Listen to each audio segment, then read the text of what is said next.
Flight BA 2700 to Tenerife is now boarding. Tenerife es un microuniverso, desde los 3.700 metros del Teide nevado hasta las playas soleadas. La gente de Tenerife, si algo tiene y es conocida, es por su amabilidad, cercanía y gentilidad. Mi lugar favorito en Tenerife especial son las playas de Chimisay, en el pueblo que me vio nacer, Güímar. Yo recomendaría en Tenerife para hacer multitud de actividades, desde alquilar un coche, que es además súper baratísimo, recorrer toda la isla. Hay que dar una vuelta a la isla forzosamente en Tenerife. Tenerife puedes practicar a la delta, te puedes tirar desde Izaña, el Teide, hasta llegar a las playas de la Orotava o del puerto de la Cruz.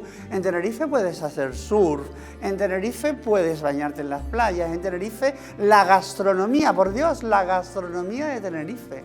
La gastronomía de Tenerife es absolutamente increíble.